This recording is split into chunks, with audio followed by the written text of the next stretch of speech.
about. So we are now recording as a heads up. So now you got to watch all those fun comments, right?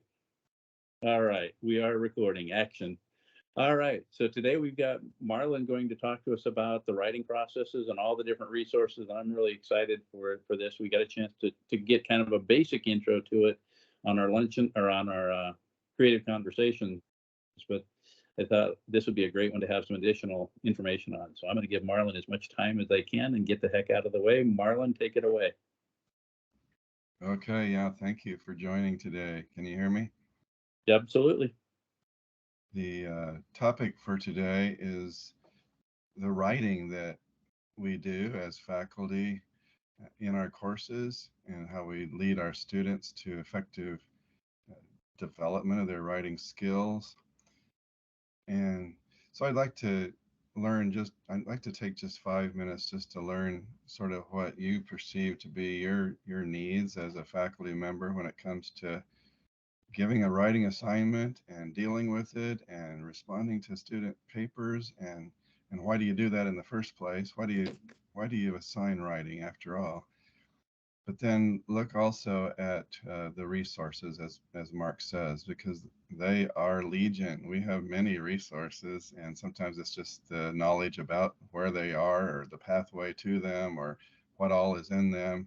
And it can be like trying to drink from a fire hose when you start seeking for those kind of resources. But I like to just scan through those with you, both to sort of solidify what do we do as teachers that assign writing, and how do we do that well? And then why do we assign writing? How can it lead to student learning? So and also we're kind of on the heels of several months investigation of the data on the writing rubric that are coming out of undergraduate courses from 100 through 400 levels, and we're going to be able to share that out at assessment day, some of the data findings and recommendations. And actually this lunch and learn has been in place for some time, but getting the word out about the resources and getting conversations about the how and the why of writing and teaching and writing and using writing and teaching is going to be among those recommendations. So we'll dive right in here, but a little thought question here to begin. What specific kinds of writing challenges do you see your students face?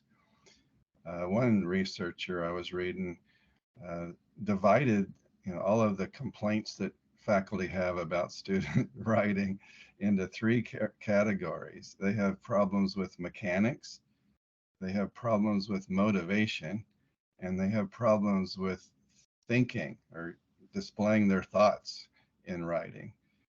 What kind of challenges do you most often see? And then maybe what are some questions you have that we could start to address here about how to address those challenges, whether they're in the mechanic area or the motivation area or the thinking area or some other area that this researcher might have left out?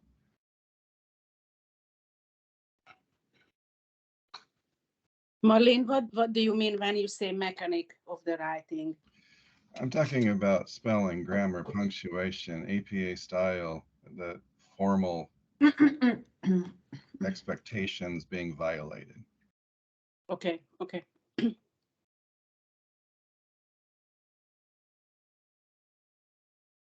If someone asked you, what's wrong with your students when they write, what would be the first thing that would come to your mind? My students write like they speak, which is poorly.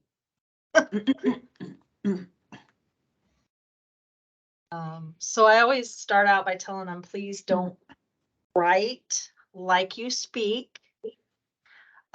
Use professional wording. Remember, wording is, there's many words in the English vocabulary. Use those that are concise and succinct and display your meaning in the best manner. I think they have tendency to be over wordy when they write because they think more words is better. And I find that that's not true, and it really muddies the waters for the reader. When I say remember your audience, and remember that, you know, your reader is reading this and who your audience is as well. And those kind of concerns kind of fall in two of these categories in my mind. It's both a formal issue. We want complete sentences with concise sentence structure and precise word choice. But it's also, I think, a reflection of thinking on a superficial, generalized level, isn't it? And so some of these things that we see might not fit in just one of the categories. Anybody else, you know, have an immediate response to that question? What's wrong with the way your students write? The kind of writing that I see ranges so dramatically from exactly what Kate is saying, stream of consciousness, clearly not proofread. How can you possibly be submitting this? To really elegant publication ready writing. And it just always floors me. And I don't know what the reason is for that. Is it different? Yeah. I have no idea. So it's hard to come up with a specific question because it's just such a huge range. Yeah. And then it's very difficult in a course where all these students are together and you're in the classroom, especially how to pitch your discussion to that group because there's such diverse needs in terms of their skills, isn't there? So another question here then sort of flows from that as you're thinking about students writing the way they talk, students not proofreading, students not really demonstrating independent thought, critical thinking, organizational thinking in their writing. What kind of a resource would you think that would be best for students to have in their hands to address any one or any other issues that you confront maybe regularly?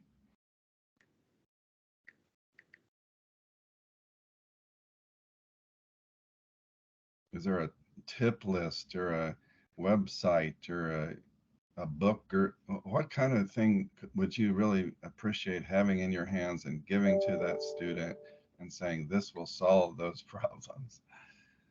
I love top 10 lists or top 7 lists, things to avoid in your academic writing, things to definitely double check in your academic writing.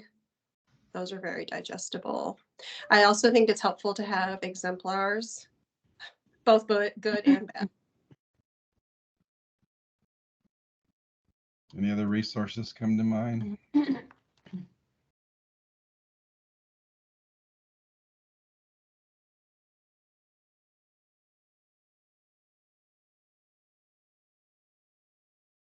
Someone might say a writing center, but we'll move on here.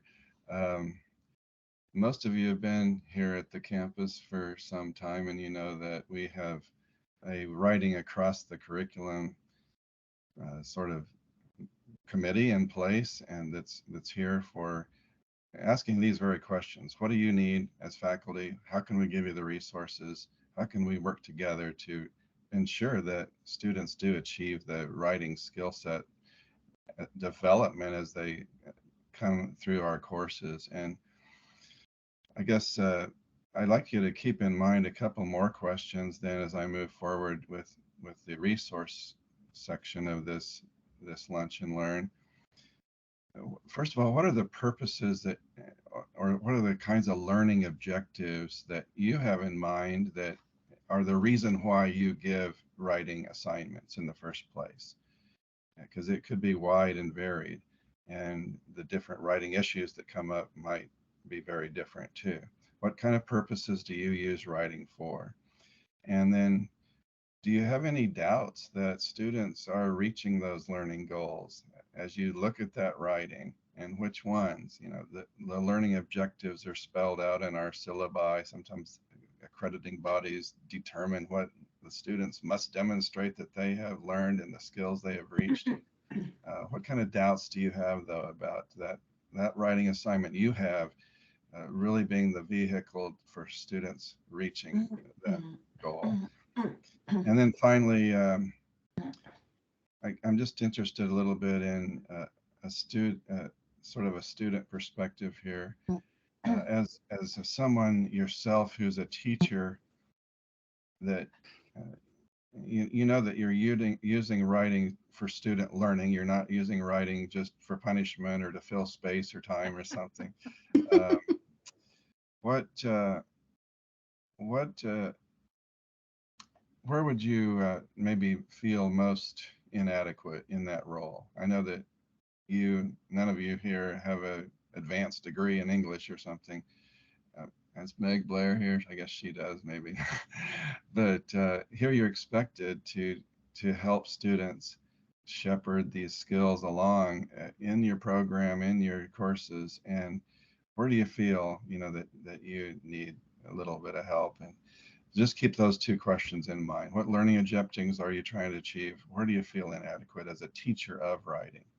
But first then, I'd like to just kind of share my screen here to give you a little tour of the resources here that students should know about, faculty should know about. We should be sharing these. But as I said earlier, the problem is that it's like drinking from a fire hose. And so to be able to focus our attention on one particular resource that maybe we bring up in class repeatedly might be kind of a tactic that you could use.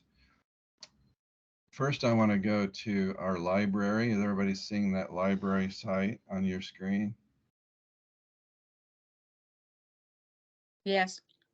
Yep, showing up. And Thanks. Whitney, our new librarian, has done some work lately. I didn't know how many of you were aware of that. So I wanted to make sure you knew that Whitney's reorganized this website. And one of the tabs here is writing support. So if your student comes to you and asks, where can I go to get some help? And they don't want to come to you, or they've already been to you, you can direct them to writing support tab here. And Marlon, I think Yeah. you're showing a different university's website. I'm seeing the George Mason University. Okay, let's go back here.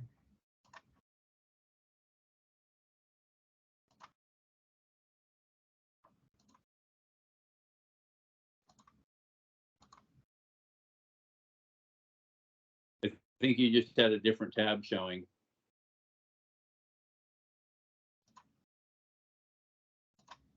Is that the library? Yeah, it looks better. Is that the library? Yeah. Okay, so writing support, one of the tabs in the library. So spread the word. This is a direct link then to NetTutor. And NetTutor is an online tutoring service in many, many subjects. But as we look at the statistics of use of our own undergraduates, especially, we find that writing tutoring is by far the most frequently used tutoring service from NetTutor. It's free for students. They just have to create an account with a username and password.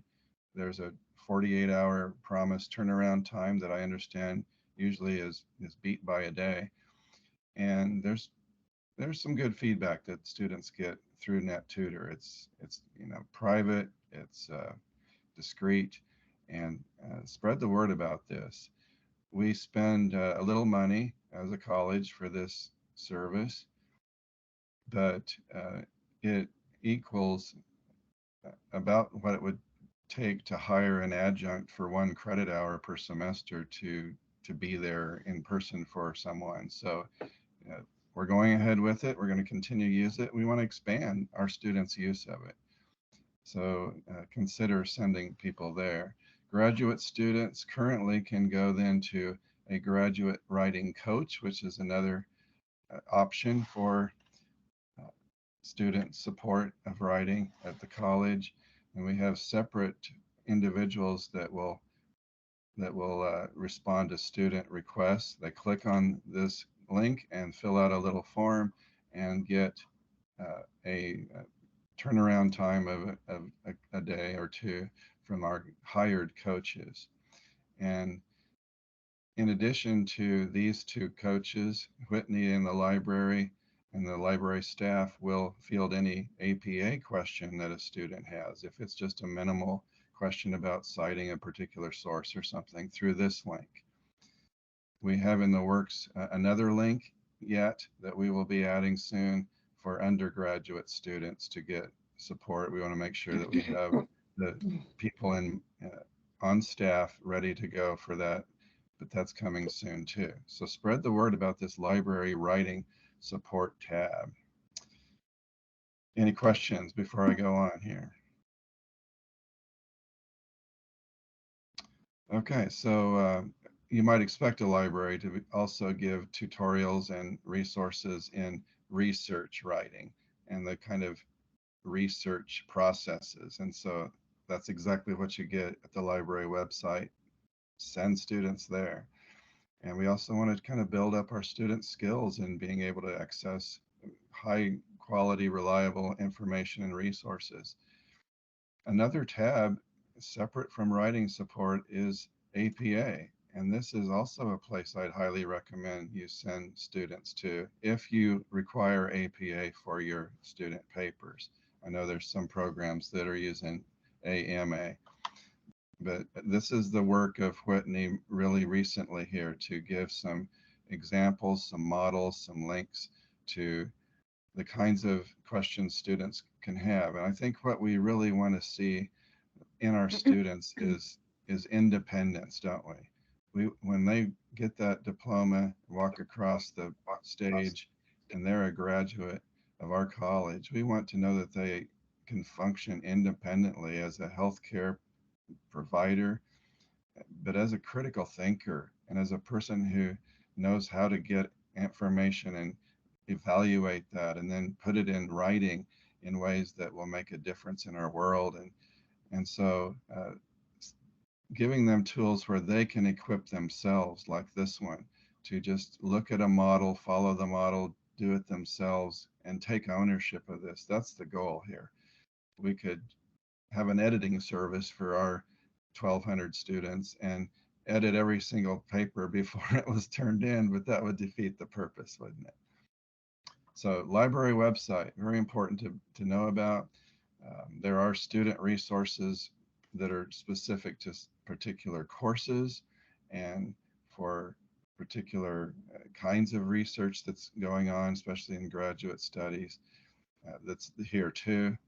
And those relate to writing too, but especially for undergraduates, the writing support and APA tabs is important. If I go to this screen, is that a different screen for you? No, I guess it's not. How about that? Is that a different screen? Yes. That's Yep, same. Brightspace that we're seeing now.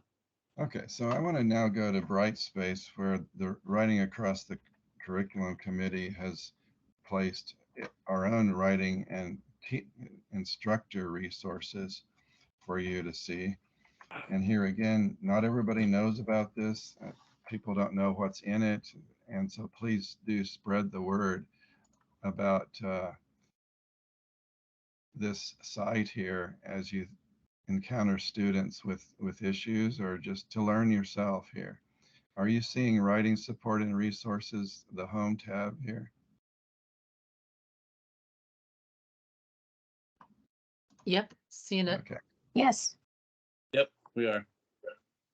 So you'll see that it's broken down into different topics here.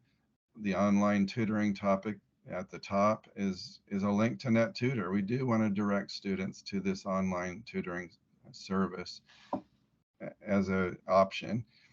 And then also toward the top is the key to the whole thing in my mind, and that's the use of the writing process. Do students know about the reality that if you are going to turn in a paper that is not like the ones that Kate and Whitney described, or that are disorganized, that are incoherent, that are wordy and so forth, that they have to follow all of these stages of the thinking process, because that's really what writing encounters do for a person, yourself included. I mean, think about yourself.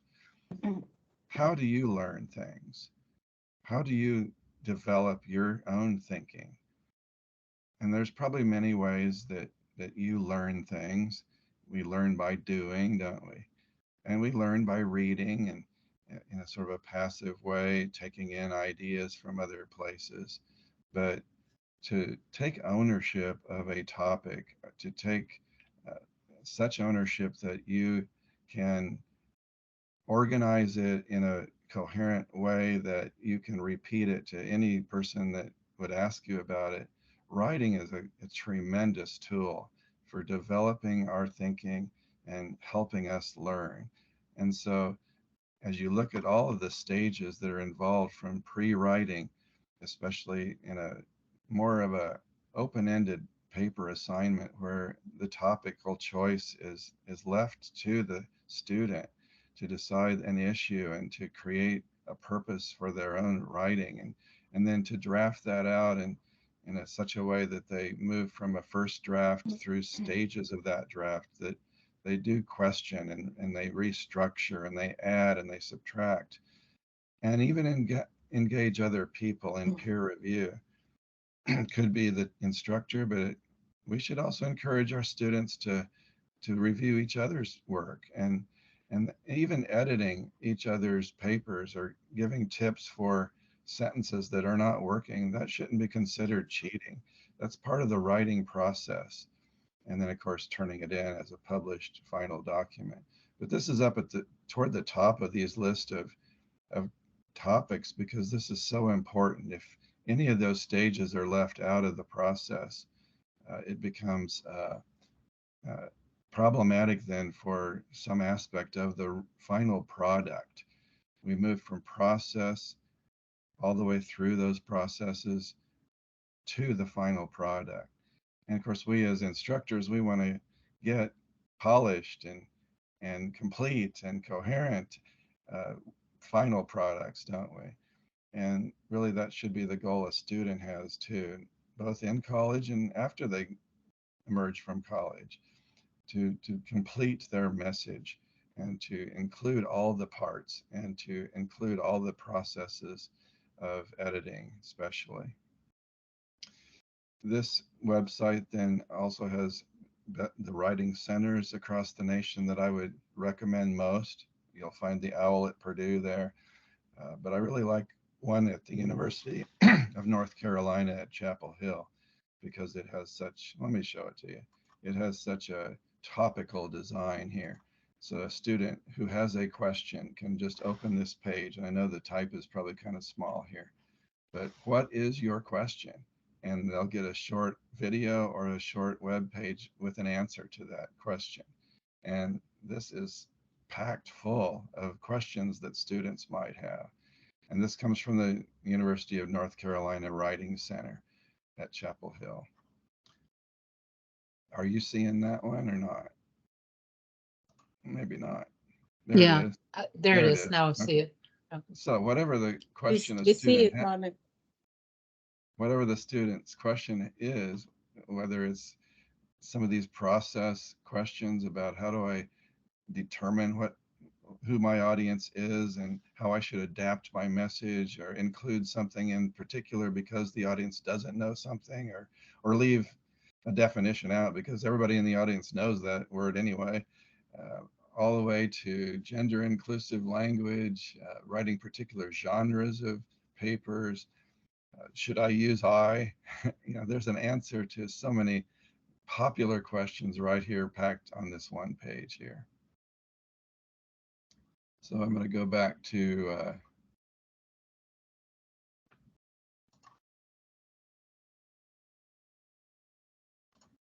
our table of contents. Everybody seeing that again? Yep.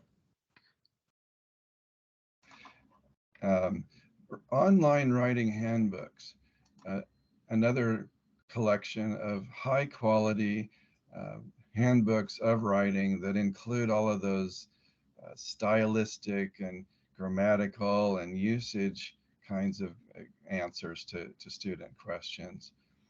The one I like the most is written by a guy that is now deceased, but he left up his website. It's called Capital Community College's Guide to Grammar and Writing.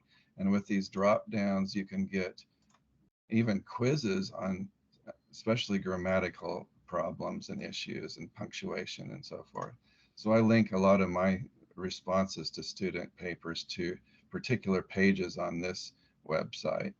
And it's kind of a book in website form, you know, a handbook of writing that you might remember having back in English 101. Are you seeing this one? Okay. Back to the table of contents, then we go here to a little bit more specific issues. These are these top ones. These top ones here, the writing centers, the writing handbooks, the grammar guides, or more reference material. But then there's a whole page about avoiding plagiarism. And that's something, of course, a student wants to know tips about. But I think it's also something that we as faculty would just as soon not encounter, because nothing wrecks your afternoon more than having to fill out all those forms when a student goes that way. And so how can we set up our paper assignments to discourage that, you know, in the first place? And that's part of what's on this tab here. And then in addition, I have a whole page devoted here to instructor resources. And are you seeing that here? Instructor resources. Yes. Yes. Okay. And so at the very top of the instructor resources, I do want to point out this writing referral form. And are you seeing that? Yes. Okay, that's also that's downloadable and fillable. And this is the process for you to use if a student you encounter has developmental issues in writing.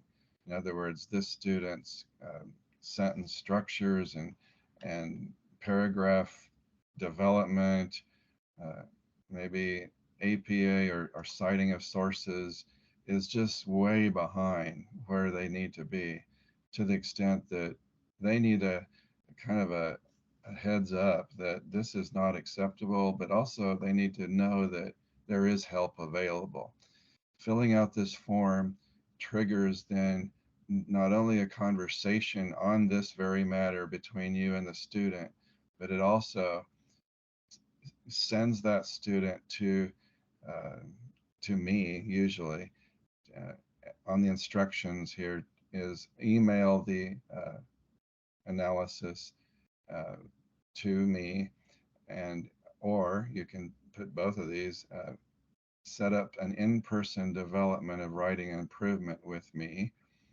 And sometimes a student that is sent to me comes for several weeks, even months of recurring meetings, because I think the best way to overcome developmental issues in writing for a student is for them to work on their writing in progress, work on the next assignment that they have that they know is going to get them some points or lose them some points. And so there's some motivation to improve their writing. And what I do is walk them through the individualized issues they have, whatever they are. And we've seen students emerge out of this sort of developmental status from time to time as you send students to me. It's just a way of sort of getting some individualized help to those particular students. In addition to this form on this page are just the resources that other websites have made available to faculty about how to teach writing skills and how to teach learning through writing, which I want to get to in a second. And so I want to show you a couple here just to start. One of them is written by Skeen here, and it's the University of Toronto's website. which I am now sharing. Everybody see that? And this is just an example. This is just an example of the kind of help that a faculty member could get from looking through the resources here in this faculty resources tab. This one's entitled Effective Instructional Techniques. So it's really giving us as faculty some tips on what's the best way to lead students to develop their writing skills and to do good work, to turn in that final product that is doing what we've asked them to do. And then notice in the table here, this instructional activity that I would engage in here to try to reach that goal of a polished student product is to read the assignment. Maybe walk students repeatedly through the assignment, about reminding them about what it is that is expected in that assignment. And every writing assignment's unique and different, isn't it? Some of them involve some field research, or some of them involve some library research. Maybe it's an analysis you're leading them to, or an interpretation or something. And those different kinds of writing prompts sometimes just need more careful sort of explanation to students. Because how many times have you had a student turn in a paper and it just was pretty obvious they did not get what you wanted, you know? Well, this is just a reminder that, well, some of that's on me as the teacher, to write a well-designed assignment sheet and to remind student about what I'm wanting. Number two here is provide samples. And that was already mentioned by Whitney, I think. Exemplars, or both good and bad, perhaps, can help a student reach that final product that is a lot more pleasant to grade, isn't it? Rubrics, we use a lot of rubrics around here, and rubrics spell out those expectations and attach points to those. That can be motivating for students. And remember that one researcher I mentioned as we were beginning said that writing challenges or problems students have fall into three categories, and one of them is motivation. Low, unengaged motivation. And one way to encourage that motivation is to remind them about the points they can earn, of course. I think there are better ways, but keep that in mind. Effective strategies for reading. How many times have you gotten a paper that was summarizing maybe your own course textbook and missing the point? You know, it starts with good reading comprehension, doesn't it? And maybe if there is a key reading that every student's paper needs to incorporate, and I've seen some of those assignments in the nursing department where a novel is read or a particular nursing theory is read, and the assignment calls for them to use that theory. You know, maybe it's in class time or through online reminders that we help students gain that reading comprehension that they really need. In class and tutorial activities, and this is where the writing to learn category pops up even in this list. Maybe it's ungraded writing that is part of just the learning that you expect. But then the learning is what really matters, isn't it? If the student gains some serious ownership or learning of a subtopic of the paper they're writing on through a classroom activity like a 1-minute paper, fuzziest point, and then you talk about it in class, it clears it up for everybody. And then that flows into the paper itself, doesn't it? As the students demonstrate that, yeah, they did learn that. Other suggestions here for just getting those polished papers turned in rather than the crappy ones, you know, in-class workshops. Just devote some class time to the paper. I think sometimes it's good to get some samples of student writing in progress and then not humiliate anybody in class, but call out, here's some trends I'm seeing in your ways of thinking through this topic that are misguided, that are going to lead you into a much bigger, broader topic than you really need to, you can even handle in the short paper I've asked, or maybe it's a particular quirk of APA style with use of secondary resources, secondary sources, material that require the primary author also to be named, that everybody's getting off because they really never were taught that and they don't know that. And the whole class can benefit from a short little workshop in class. Of course, Marlon? individual attention is listed here. Peer review is listed here. Just a lot of practical tips. But let me stop here because there's a question or a comment. I'd be curious to see if anybody's had any success with peer-to-peer review. I found that peers reviewed each other. If they aren't good writers to begin with, that they probably have no business reviewing another person's paper. So I had a lot of problem with that. And I kind of did away with peer-to-peer review, and I went to NetTutor as a replacement for that stage in the timeline that I put through for my students to complete their research writing paper. So expand a little bit on that phrase there. They had no business reading other people's paper. Are you talking about students that they can't correct or they can't do recommendations if they're a poor writer themselves? So I had a particular class that really had very few, I would say, writers that were able to do collegiate written work. And so the peer review was just a disaster and a total waste of time.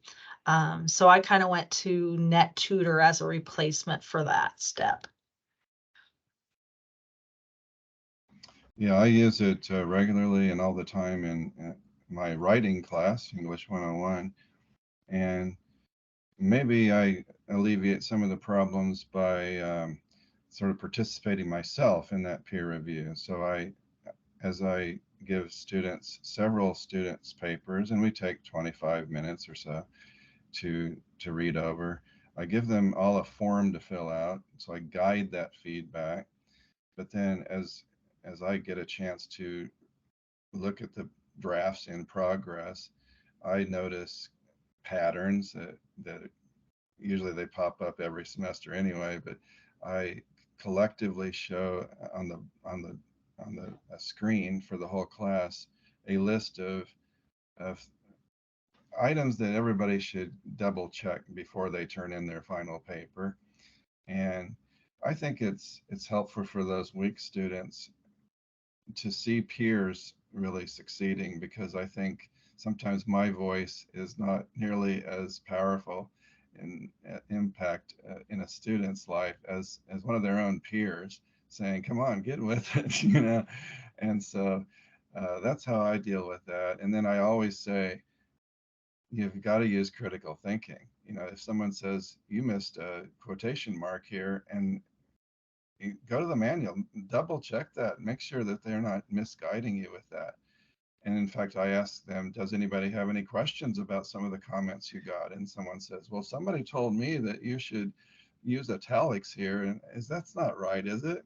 Well, no, it's not. And it's all anonymous. So I don't call out any particular person, you know, for giving bad advice. But that's my philosophy. But you're right. There's so many different ways to create an atmosphere where students and the resources that can produce those polished papers, and you got to choose the one or two that you have time for and that work for you. Anybody else use peer review? No, I haven't. This is Janine, but I was wondering something that's been throughout the time in my mind. Maybe, I don't know if that's gonna take us off track, but when I was doing my master's, I had to do a project with what is it? Not the high school, I'm sorry, I'm forgetting, but it was like a school that I had to do a project, and these were Spanish-speaking students, and the project was to help them to write better in Spanish, because that was my focus on my degree. But the thing is that the teacher she was struggling with the students not being able to write in English well, neither in Spanish. So there was like this huge gap, and I seen it, and I don't want to like label, but typically when you have students whose parents don't speak, for example, English, they speak primarily Spanish, and even though they go to school and they learn in English, they might be a little more deficient, or they don't have that pattern, or they don't have the parents like to help with homework and correct and help them with the language develop in a certain way. And I was wondering if, because I'm also, I'm not a native English speaker. So for me, and I think that this is sometimes some people are just naturally good at writing and some are not. So I had for many years, I had to have my husband proofread, because no matter how many times I proofread my writing, I couldn't catch things that he would see, because also there's a difference between Spanish and English in the writing style. So it took so many years until, it took so many years till I felt like more comfortable feeling, okay, this makes sense and I could see a pattern. But I wonder if there's anything that could be help with that. Sometimes there's a big gap, and people that have a huge gap, it's hard for them to even looking at examples, it's hard to be guided to know, okay, so what do I need to do next? So I guess in my mind, I was thinking more like, if they would say, okay, here's a prompt, write something. And if I wrote and I could compare to 2 or 3 examples and see, okay, this is like more what you should be writing. And this is more, and I could say, oh, I'm landing right here. So I see where I need to be working more on. At least for me, that would be kind of helpful, but I don't know if you had any insight on that. I think you raised a couple of issues. One of them is just the non-native speakers of English, and they come to our college too, and we need support for them. And I do not have a degree in the teaching of English as a second language, and the patterns that pop up as a problem pattern for a Spanish speaker are different from ones that might pop up for someone who grew up speaking Arabic. And so that, I think, would require a pretty specialized hire on our campus to really address that. And then the other issue is, how do you identify, or how do you move a student that's especially weak with a particular pattern into a what would be called correct pattern, or a grammatical pattern. And I think you talked about models, but sentence by sentence by sentence, that's the kind of sort of developmental level work that might happen if somebody referred somebody to me. That, yes, I would look at each individual sentence. The thing about error in English is that every one of us, myself included, we all have our own unique batch of issues, the kinds of problems that we repeatedly engage in.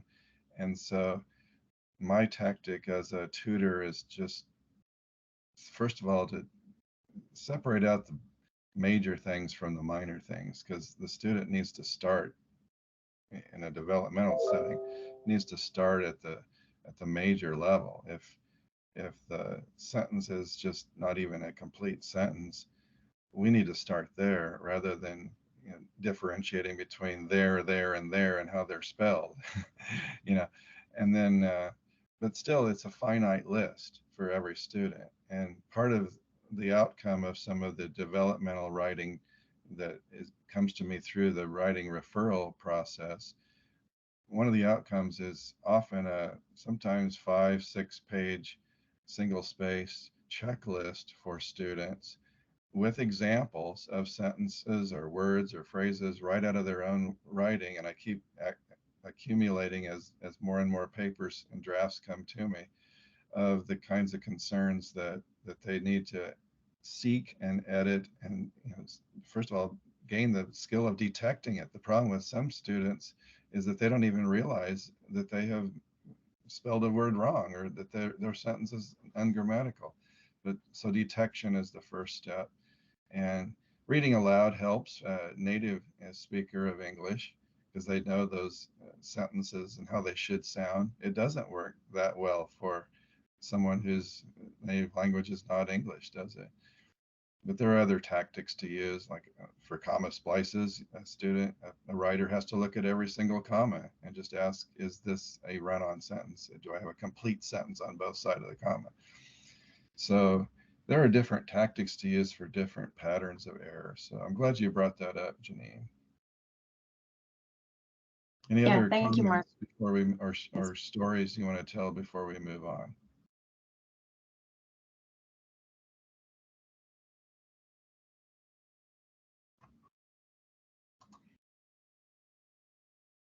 I do want to get to the writing to learn topic here. And for that purpose, I'm going to go to a handout put out by George Mason University's Writing Center.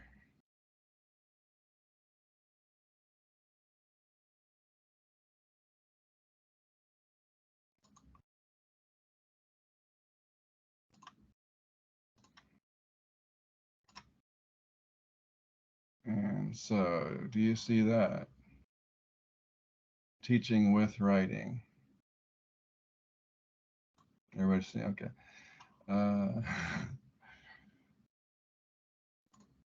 Yeah, we do see George Mason now. So this is for teachers. This is a writing across the curriculum program at George Mason University. They have writing courses that are embedded in that program. It's a large place. They have a number of faculty resources, and probably if you're on campus there, you can go consult with them and so forth, and research that backs up what they do, the work they do, and what they advise. But one of the pages here in the faculty resources is just teaching with writing. It's different from teaching writing. It's teaching to reach your course objectives through giving a writing assignment rather than through a skills test or through a video or through some other means. And so this is a page that is just replete with links that then further elaborate on some of the possibilities for how a writing assignment can be used to lead a student to new learning, new ways of thinking, deeper ways of thinking, uh, ways of synthesizing their thoughts. And some of it has to do with the design of the assignment itself, and some of it has to do with what you do in the classroom. So I want to open up this one handout, Writing to Learn. And this is a PDF that they make available. And Writing to Learn is different from learning to write. It's creating a learning event through the use of a writing activity. And often they're low stakes kinds of activities and even short duration activities to lead students to do what we want them to do, think deeply about and connect in their thoughts the new content. Writing to learn assignments are varied, and they can be very fun. And as you contrast a writing to learn activity to what we traditionally think of as an academic paper, this little chart shows you that it's shorter duration, shorter length, sort of a paragraph maybe on the spot. One example that I read about was first day of class. Ask the entire class, and this assumes kind of a small class, but first day of class, ask students to get their tablet out and write everything you know about psychology, whatever the topic of the course is, but you only have 5 minutes. And so then they write away, and then maybe you kind of regather and collect people's thoughts, but then you ask them, okay, it's still the first day of class here, take one subtopic that you raised, about um, neurosis, whatever it is. Choose one of the subtopics and take 5 minutes and write about it. Tell me in a paragraph everything you know, 5 minutes about what you know about that, and just keep getting deeper and deeper until finally you ask them to write 5 minutes. What are questions you have about this very, very limited subtopic? These aren't graded usually. Maybe they're collected and you give them a check or a check minus if they really didn't participate, to give them a little feedback. But notice it's about their learning. It's not about producing a polished paper that then you spend hours going through the stat grading. It's about their learning. So it's discovery based, and it leads them into thinking processes, and right on the spot, right there in class. Sometimes they're, as it says, private. They're only for themselves. They're reflective, maybe. Maybe they're personal applications, but still they are engaging with the material in a way that an academic research paper you just wouldn't do. It's about the learning of themselves and their connection to the course content. It's messy. It's not graded for grammar and spelling and punctuation. It may not be graded at all. And so these are typical here. Here's a couple of examples. The 1 minute, maybe fuzziest point paper, or the most interesting thing I learned today in class toward the end of the class session. Collect them and then compile them and announce what was the winner last class. Keep the excitement about the material going up. These are what you found interesting. And it also helps you as a faculty to know what to maybe highlight in your own examples and stories and so forth. Meaningful paragraph. Here's an example. This week we have encountered 5 important new terms. Please write a paragraph using all 5 terms in relation to one another. Blind, without the textbook, without research. What do you know? And what do they learn? They learn that they know 1 or 2 of those terms, but then it leads to questions, doesn't it? Questions about what are those connections among the terms? How are they different? Is one a subset of the other, and so forth? And then those questions can be pulled out for class discussion too. They have on this handout what they call the raft design, and this is more about maybe a classroom activity. The example here is a 1-page dialogue, but it could be for even a creative paper in your field, as long as you spell out for that student who's the writer, who's the audience, what form or format will the writing take. Maybe it isn't even writing, maybe it's a video. And then what is the writer trying to accomplish? And notice this example here. You've had a class discussion about an article that may be a little controversial, and so you ask them to write a 1-page dialogue, sort of fictitious, imaginative dialogue with a family member who disagrees with the interpretation of the article. And it's engaging because it puts them in this real life sort of scenario, but yet they're processing the class content. And the audience is maybe a hostile audience. So they're put into a position to argue, to find reasons to support their particular position or interpretation, and even maybe change other people's minds. It can be done online. I just heard one of our faculty in a RN to BSN course was noticing that the students in that class really loved to sort of apply the material in that course to their own professional lives. And so noticing that, this faculty added an extra credit, a weekend assignment on a discussion forum, and said, just post up another one of those stories about how you are stressed at work, or whatever that concept in the course was, and how you dealt with that. And they were engaged with that. And noticed that it wasn't like, here's a drab 5-page formal paper, you got to do research. It becomes a chore, doesn't it, sometimes for students? And so that motivation goes down. But any way that we can enhance their need for doing the writing and desire to do that writing and propel them into the learning. That's what this Writing to Learn is all about. So that's just a taste of some of the sites in the instructor region of the writing resources site in Brightspace. Comments about Writing to Learn?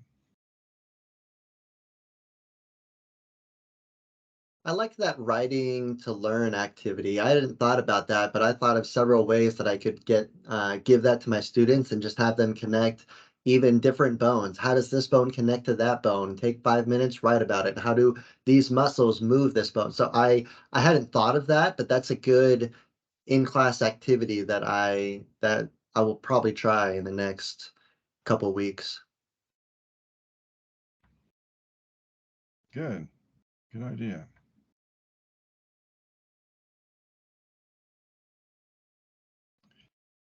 And literally, this is just one of so many little handouts or web sites or web links out there that are in our Brightspace site here that, and you don't have to use all of these, of course you don't. And in addition, of course, I have other resources, like here's a book, Writing to Learn Curricular Strategies for Nursing and Other Disciplines, and it's chock full of ideas for what to do in a class to lead to student learning, to help students use writing to reach the course objectives, and really to take ownership and to change and add to their thinking, their deep critical thinking about the course topics.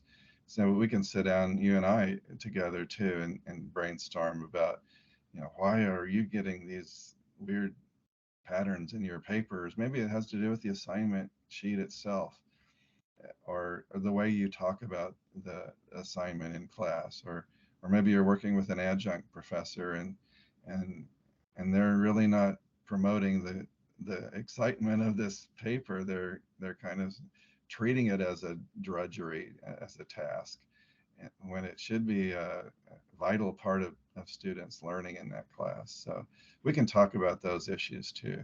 And on the committee currently, the WAC committee, are Gina Wagner from Arts and Sciences and Meg Blair from Nursing, Lane Sidebottom from the PTA program, and Allison Grangenet also from Nursing. So we have all of the divisions represented, and if there are issues in a particular division or across the college that we should be addressing, we want to do that for you. And part of it is just providing out those resources.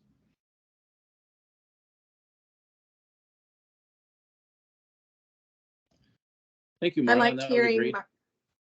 sorry, Mark. Sorry, I know you're trying to wrap it up. I just want to say I love No, go ahead. You're I good. love hearing about the low stakes writing assignments. I do require those in some of my courses. Unfortunately, it's at the very end. But I always look forward to it because they are the most fun to grade. But I'm thinking of maybe having them more frequently, since you just explained the value in them, and makes it a little bit more fun for me as a faculty to look forward to them. So thank you. It was a fantastic piece, Marlon. Thank you very much for the info. What I notice is I'm very short on resources in my survival guide for both the students and the faculty. So I want to work closely with you in the next couple of weeks here to start putting together what will be our next revision for the survival guide. So we've got these resources in there for people to easily find and access. So thank you very much. That was fantastic. I'm also going to add a link in here for the survey. So for those of you that are interested in getting the Dove points going, I now will have the survey up there for you. And you can jump right out and put together the information for your Dove points.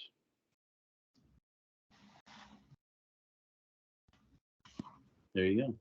Any other final questions for Marlon before we wrap it up?